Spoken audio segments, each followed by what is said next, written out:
ஐயா வணக்கங்க ஐயா. சொல்லுங்கம்மா. உங்கள்கிட்ட சில சந்தேகம்லாம் கேட்கணும்னு நினச்சிக்கிட்டே இருந்தேன். இப்போதான் உங்களை பார்க்க முடிஞ்சுச்சு. சரிங்கம்மா. கேட்கலாமா உங்கள்கிட்ட? நல்ல சந்தோஷமா.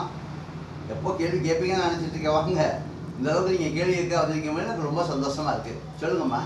தமிழில் இப்போ ஒரு கண்டுபிடிச்சிருக்கீங்கன்னு சொல்லி கவிதை இந்த மாதிரி பத்திரிக்கைலாம் வெளியிட்டிருக்கீங்க. அதை பார்த்தேன். அதில் எனக்கு சில சந்தேகம் இருக்குது, உங்கள்கிட்ட கேட்கணும். சொல்லுங்க, என்ன சந்தேகம்?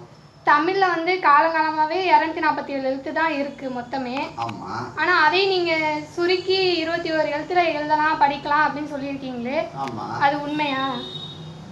ஆமாம்மா. மக்களுக்கு அது ஈஸியாக எளிதாக புரிஞ்சுக்க முடியுமா இல்லை என்னன்னு நிச்சயமாக புரிஞ்சுக்க முடியுமா?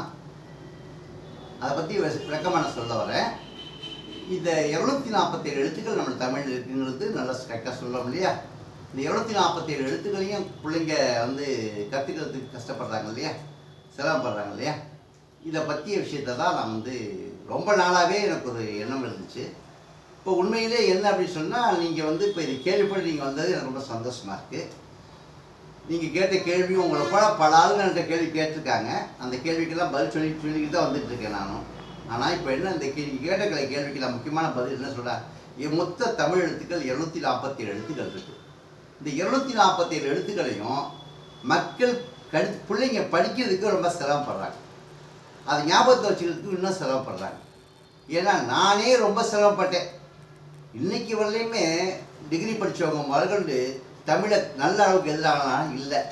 அது உண்மை. தாய்மொழியை இந்த அளவுக்கு எழுத முடியாமல் படிக்க முடியாமல் அதிலே ஒரு தடுமாற்றமாக இருக்குங்கும்போது நமக்கு மனசு சங்கடமாக தான் இருக்குது. இப்படி எனக்கு ஏற்பட்ட ஒரு கவலையினால் கிட்டத்தட்ட ஒரு 25 வருஷத்துக்கு முன்னாடி தமிழ் எழுத்தை இப்படி எழுதலாம் அப்படிங்கிறத கண்டுபிடிச்சேன். தமிழ் எழுத்துக்களை வெறும் 20 கொஞ்சமாக கண்டுபிடிச்சி வெறும் 21 எழுத்து வடிவங்கள் இருந்தால் மட்டும் போதும், தமிழை முழுமையாக எழுத படிக்க முடியும் அப்படிங்கிறத நான் கண்டுபிடிச்சேன். அதை கண்டுபிடிச்சி அதை நான் நிறைய ஆளுங்களுக்கு சொல்லியிருக்கிறேன். ஆனால் நிறைய பேர் என்கிட்ட கேள்வி கேட்டிருக்காங்க. அந்த கேள்வி கேட்கும்போது என்ன சொல்கிறாங்கன்னு சொன்னால், இது நடக்கக்கூடிய காரியமா, இது செய்யக்கூடிய காரியமா, நீங்கள் என்ன இந்த மாதிரி பேசாத சொன்னால் என்னுடைய ஏராளமாக கூட என்னை பேசியிருக்காங்க. அதுக்காக என்னுடைய முயற்சியை நான் கைவிடலை. அவசியம் இதை மக்கள்கிட்ட கொண்டு போய் சேர்க்கணும். பிள்ளைங்கள்லாம் படிக்கும் பொழுதே அந்த 247 எழுத்துக்களுக்கும் அது வந்து பிள்ளைங்களை படிக்க தெரியணும், எழுத தெரியணும் அப்படிங்கிற அளவுக்காக ஒரு செயலை செய்யணும்னு நான் ரொம்ப ஆசைப்பட்டேன், ரொம்ப ஆர்வப்பட்டேன்.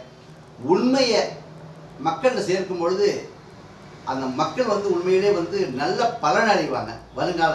வருங்காலத்தில் அது தமிழ் எழுதி வச்சதுனால இப்போ நம்ம அதை படித்து பயன்படுத்தியிருக்கோம். அதில் உள்ள எழுத்து தான் இந்த 247 எழுத்தையும் இன்னும் கொஞ்சம் சொல்லக்கூடாதா, கொஞ்சம் குறைக்கக்கூடாதா அப்படிங்கிற ஒரு ஆர்வத்தினால இந்த எழுத்துக்கள் எனக்கு ஒரு என்னுடைய வாழ்நாள் சிந்தனையாக மாறிடுச்சு. என்னுடைய வாழ்நாள் சிந்தனையாக மாறினதுனால நான் இதில் கொஞ்சமாக யோசனை பண்ணி தான் நான் 247 எழுத்துக்களுக்கு 247 எழுத்தையும் வெறும் 21 வரி வடிவங்களில் முடித்து விட முடியும்னு ஒரு நம்பிக்கைக்கு வந்தேன். அதை நான் இப்போ செஞ்சுருக்கேன். அதை வெளியிடணுங்கிற ஒரு நிலைமையில் இப்போ நான் இருந்துகிட்ருக்கேன்.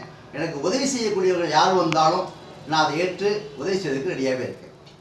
இதை எப்போ நீங்கள் வெளியிட போகிறீங்க, மக்களுக்கு தெரியப்படுத்த போகிறீங்க? ஆண்டவ உதவியால் மேக்சிமம், அதாவது முடிந்த அளவு என்ன முடிந்த வரலையும் நான் எல்லாத்தையும் முடிச்சிட்டேன். வர்ற தை திருநாள் பொங்கலுக்கு ஜனவரி மாதம் 15ஆம் தேதி இதை வெளியிடுறதுக்கான ஏற்பாடுகள் நான் செஞ்சுக்கிட்டு இருக்கேன். ஆண்டவதியால் வர்ற 15ஆம் தேதி ஜனவரி மாதம் 15ஆம் தேதி இதை வெளியிட்டலாம் அப்படிங்கிற ஒரு நம்பிக்கை எனக்கு இருக்குது. மக்களுடைய ஆதரவு எனக்கு கிடைச்சிச்சுன்னா நிச்சயமாக அதை நான் வெளியிடுவேங்கிறது அந்த சந்தேகம் இல்லை. மக்கள் இதை வந்து சில பேர் வந்து சந்தேக கண்ணோட நீங்கள் உண்மையிலே கண்டுபிடிச்சிருக்கீங்களா இல்லையா, இது உண்மைதானா, இவங்க சொல்கிற உண்மையா என்னன்னு தெரியல அப்படின்னு சொல்லி நிறைய பேர் சொல்கிறாங்க. அதனால் மக்களுக்கு வந்து இதை நீங்கள் சீக்கிரம் தெரியப்படுத்தணும்னு நான் கேட்டிருக்கேன். நிச்சயமாக நீ சொல்கிறது வந்துமா உண்மையிலே நிச்சயமான செய்தி, யாராலையும் நம்ப முடியாத செய்தி. நிறைய ஆசிரியர்கள், தமிழ் புலமை வாய்ந்தவர்கள், சான்றோர்கள், ஆண்டோர்கள் நிறைய பேர் நான் சந்திச்சிட்டேன். அது எப்படின்னு தான் என்கிட்ட கேட்குறாங்க. இது பெரிய விஷயமே இல்லை, இது எனக்கு சின்ன விஷயந்தான். இறைவனுடைய உதவியால் இப்படி ஒரு இது எனக்கு கிடைக்கும்னு நினைக்கவே இல்லை. இதை நான் இன்னும் அதாவது இன்னும் சிறிதாக்கணும்னு நினச்சி தான், இன்னும் சுருக்கணும்னு நினச்சி தான் இவ்வளோ காலம் தாழ்த்தினேன். அதே மாதிரி இன்றைக்கி உள்ள நிலைமையில 21 இடத்துல அதை நான் முடிச்சிட்டேன்.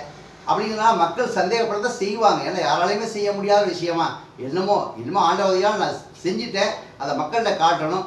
நிச்சயமாக 1வது படிக்கக்கூடிய பிள்ளை இந்த தமிழ் எழுத்துக்களை கற்றுக்கிச்சுன்னு சொன்னால் 2வது போகும்பொழுது நீங்கள் எவ்வளோ பெரிய புத்தகத்தை கொடுத்தாலும் நிச்சயமாக படிக்கும். தமிழை தப்பு இல்லாமல் படிக்கும், தப்பு இல்லாமல் எழுதும், தப்பு இல்லாமே பேசவும் செய்யும். அந்தளவுக்கு ஏன்னா எளிமையாக்கிட்டோம் தமிழை, மொழியை எளிமையாக்கிடுச்சு. இப்போ ஆங்கிலத்தில் 26 எழுத்துக்கள் தான் இருக்குது. இந்த 26 எழுத்துக்கள் இருக்கும். 1வது படிக்கிறப்ப இந்த 26 எழுத்து படித்து முடிச்சுடுது. அப்போ நம்மளுக்கு 21 வரிவடிவம் தான் அப்படின்னு சொல்லியாச்சுன்னா அந்த 21 வரிவடிவங்களையும் சின்ன பிள்ளைங்க 1வது படிக்கிற பிள்ளை நிச்சயமாக ஈஸியாக தெரிஞ்சுக்கிறோம். அப்போ 2வது படிக்கிற பிள்ளை, 3வது படிக்கிற பிள்ளை, 4வது படிக்கிற பிள்ளை, 5வது படிக்கிற பிள்ளை, இப்படி வரிசையாக நீங்கள் போக போக இன்னும் வேகமாகவே அவங்களாம் கற்றுக்கிடுவாங்க. நான் சொல்கிறது 1வது படிக்கிற பிள்ளைய பற்றி நான் இப்போ சொல்கிறேன். இப்போ 1வது படிக்கக்கூடிய பிள்ளைய பற்றி நான் சொல்லும் பொழுது அவளை பாலகன், அந்த பாலகனே கற்றுக்கணும்னு நான் சொல்லும் பொழுது பெரியவங்களால் கற்றுக்க முடியாது. நிச்சயமாக பெரியவங்க ஒரே நாளையில் 1 மணி நேரம் அவங்க செலவழிச்சாங்கன்னா முழுமையாக அதை கற்றுக்க முடியும்னு சொல்லி நான் உங்களுக்கு ரொம்ப நன்றி சொல்கிறேன். நீங்கள் கேள்வி இருக்கிறதுக்காக உங்களுக்கு நான் ரொம்ப நன்றி சொல்கிறேன்.